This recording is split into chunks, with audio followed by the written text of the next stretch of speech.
Oh wow. Oh wow. This is actually really good. Like, I'm not even joking. This is actually really good. Like, it's not perfect by any stretch of the imagination, but it's actually really good.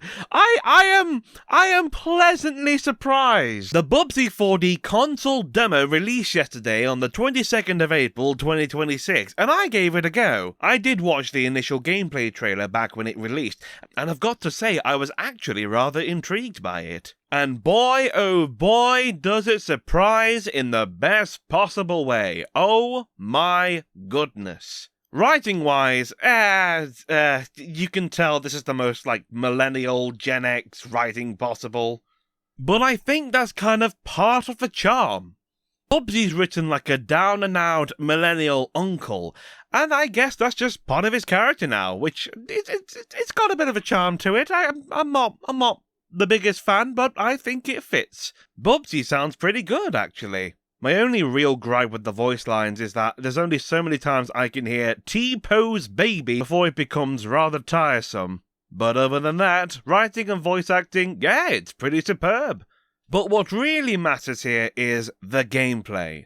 This game is so built for itself. It's such a refreshing breath of fresh air.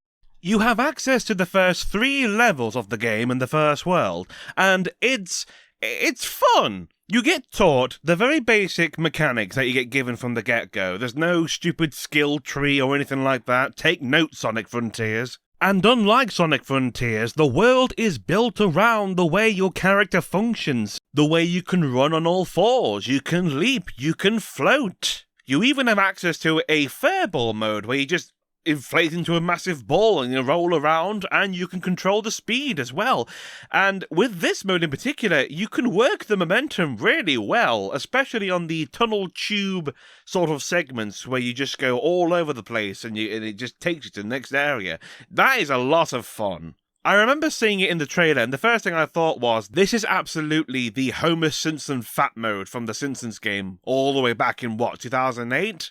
Doesn't quite function the same, but you can accelerate and decelerate the speed as much as you want. And oh man, if you're not careful, you can end up in rather heart-racing situations as I did here. On the 3rd level, you can switch between different tracks as you go along, and this is the part of the game I really, really like. The best comparison I can make here is Soul Reaver, which to me is the best compliment this game could get. It constantly reminds you can do these things, you can use the mechanics accordingly. Like, you can unfurball whenever you want, and when you unfurball, you can also combine that with a leap, which allows you to grab onto a surface. Or you leap, then you float, which allows you to, get onto a platform in case of emergency. You can combine these abilities to save yourself, or to get yourself to a higher area, or get yourself to an area with a hidden collectible. That's my biggest compliment to this game, is the fact that you can combine your moveset in any way you wish, and you can make it work so much. And the game is built so it constantly reminds you that you have to use everything you have. There's barely any hand-holding at all. This is brilliant for a modern platformer.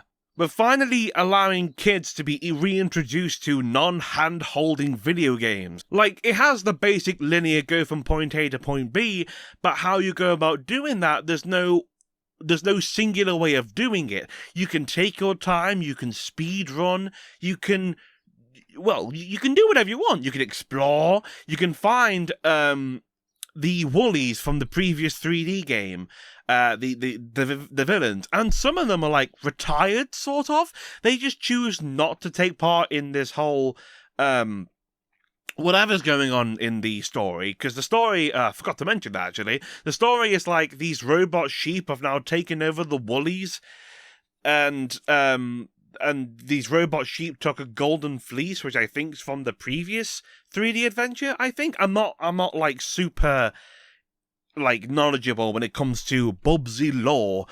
The plot's very cut and dry, and it's clearly not why you're playing the game. This is one of those games where you're actually playing it for the game and not the story. I don't think the story is anything of any merit, at least from what I can tell within this demo so far. You can get through it. Well, I did anyway. I got through this demo. I'm not saying play it over and over and over again for finding all collectibles. I'm not one of those people.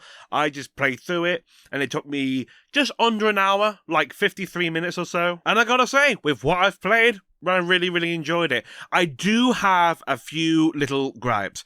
And that's Bubsy can feel a little bit too floaty at times, and the camera has a stroke whenever you turn and there's something in the way. It can be quite janky to use sometimes, but other than that, I've honest to God really enjoyed myself, to the point where I've even pre-ordered the game. It's literally 15 quid with PlayStation Plus discount. I mean, 15 quid for a brand new game in 2026. I am not gonna say no to that price point. If it really wanted to, it could have been cheeky as fuck and priced the game.